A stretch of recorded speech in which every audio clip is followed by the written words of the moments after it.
They call me Inmate 6608F. I'm 44 years old, and I've been in prison for 16 years. I will die here, life without the possibility of parole. I murdered the man I loved. Not in self-defense. Not in a moment of fear. I murdered him because he was leaving me. Because he wanted to move on with his life. Because I couldn't accept that it was over. I stabbed him 27 times. I slit his throat. I shot him in the head. And then I drove 1,000 miles and pretended it never happened. You're probably thinking I'm a monster. That I'm different from you. That you could never do what I did. But I thought that too. I was just a normal woman. I had friends. I had a job. I went to church. I wasn't violent. I wasn't evil. I was just in love. Or at least, that's what I told myself. But what I called love was actually obsession. And that obsession turned me into a killer. If you've ever felt like you couldn't live without someone, if you've ever checked their phone, followed them, refused to let go when they tried to leave, then you need to hear this story and subscribe to this channel right now, because I'm about to tell you where obsession leads. And I need you to comment below. Have you ever felt like you couldn't live without someone? Let's talk about it, because that feeling almost always leads somewhere dark. Let me take you back to 2006. I was 28 years old, working as a photographer. I was living in California, trying to figure out my life. I'd had relationships before, but nothing serious. Nothing that felt real.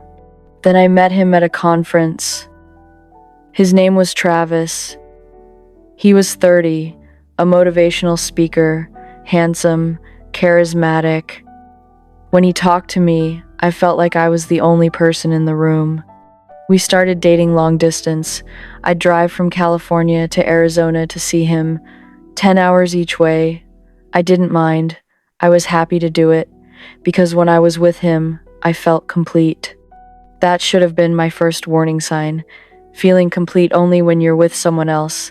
That's not love. That's dependence. After 6 months, I moved to Arizona to be closer to him. I left my apartment, my friends, my life. I told myself I was being brave, following my heart. But really, I was losing myself. Travis and I had an intense relationship. When it was good, it was incredible. But when it was bad, it was terrible. We'd fight, break up, get back together, over and over. And every time he tried to end it, I'd fall apart. I'd beg him to give me another chance. I'd show up at his house. I'd call him 50 times. I'd say I couldn't live without him. He'd always take me back. Until he didn't. In early 2008, Travis started dating someone else. A nice woman, someone from his church, someone appropriate, someone he could actually build a future with. He told me it was over, really over this time. He said we were toxic together. He said I needed to move on. I couldn't accept it. I started checking his social media obsessively. I'd drive by his house. I'd call him from different numbers. I'd send him long emails about how we were meant to be together. He blocked me, changed his locks, told his friends to keep me away. But I always found a way in. Because I knew him. I knew his passwords. I knew his schedule. I knew where he kept his spare key. In my mind, I was fighting for our love. I was showing him how much I cared. I thought if I just tried hard enough, he'd realize we belonged together. But what I was really doing was stalking him, harassing him, refusing to respect his boundaries. And on June 4th, 2008, I crossed a line I can never uncross. I drove to Travis's house. I told myself I just wanted to talk, just wanted one more chance to make him understand. I still had a key to his garage. I let myself in. It was early evening. He was home alone. When he saw me, he wasn't happy. He was angry. He told me I needed to leave, that he was going to call the police if I didn't go. We argued. I begged. I cried. I told him I loved him, that we could make it work. He said no. He said he was in love with someone else, someone who wasn't crazy, someone who could let him breathe. That word, crazy, it triggered something in me, something dark, something I didn't even know was there. I felt this rage, this pure, white-hot rage. How dare he call me crazy? How dare he choose someone else? After everything I'd done for him, after everything I'd given up. He turned his back on me, started to walk away, told me to let myself out, and I snapped. There was a knife on the kitchen counter. I don't even remember picking it up, but suddenly it was in my hand, and I was behind him, and I was stabbing him, over and over and over. He tried to fight back, tried to run, but I kept going. I couldn't stop. It was like I was watching myself from outside my body, like someone else was controlling my hands. 27 times. I stabbed him 27 times. He was still alive, crawling, trying to get away, gurgling, choking on his own blood. I slit his throat, ear to ear. He was still moving, still trying to survive. So I grabbed his gun from his closet, and I shot him in the head. Then the rage disappeared, and I realized what I'd done. There was blood everywhere, on the walls, on the floor, on me, and Travis was dead. The man I claimed to love was dead, because I killed him. I didn't call 911. I didn't turn myself in. Instead, I cleaned up. I took a shower in his bathroom. I put his body in the shower. I started the water. I gathered my things. And I drove away. I drove 1,000 miles back to California, and I acted like nothing happened. When the police called me a week later asking about Travis, I pretended I hadn't seen him in months. I cried. I said I was worried about him. I asked if he was okay. They found his body 5 days after I killed him, decomposing in his shower. The evidence was everywhere. My hair, my DNA, pictures on his camera showing we'd been together that day, my handprint in his blood. They arrested me 2 months later, and I lied. I said it was self-defense, that he attacked me, that I had no choice. But the evidence told the truth. 27 stab wounds, a slit throat, a gunshot to the head. That's not self-defense, that's rage, that's murder. My trial lasted 5 months. It became a media circus. Everyone had an opinion about me. Everyone had theories. The prosecution said I was a jealous, obsessed woman who killed Travis because he rejected me. They showed the jury evidence of my stalking, my lies, my manipulation. My defense said I was a victim of abuse, that Travis used me, that I snapped after years of mistreatment. But the jury saw through it. They saw the truth, that I was obsessed, that I couldn't let go, that when Travis tried to move on, I killed him. Guilty of first-degree murder. The jury couldn't agree on the death penalty, so the judge gave me life without parole. Travis's family spoke at my sentencing. His sister said, "You took my brother because you couldn't have him. You're exactly what he said you were. Dangerous." She was right. I was dangerous. I just didn't know it until it was too late. I've been here for 16 years. I'm 44 years old. I will never leave this place. I will die in prison. Every day is the same. Wake up, breakfast, work in the laundry, lunch, yard time if I'm lucky, dinner, cell, sleep.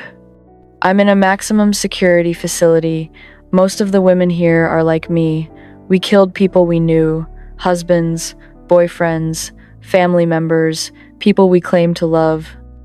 I think about Travis every single day. Not the Travis who rejected me, but the real Travis. The man who deserved to live, to get married, to have children, to grow old.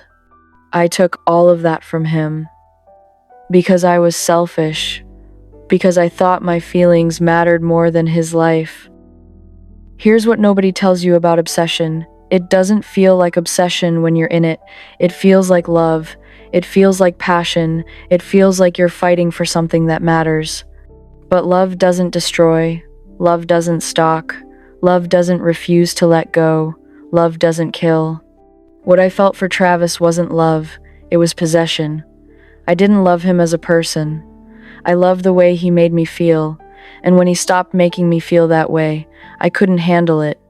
Let me tell you the warning signs. The ones I ignored. The ones you might be ignoring right now. If you check your partner's phone without permission, that's not love, that's control.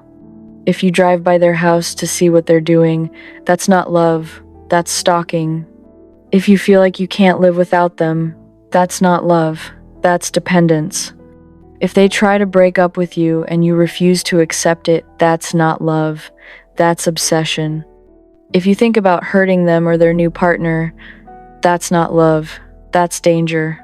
I told myself I was fighting for love, but really, I was losing my mind.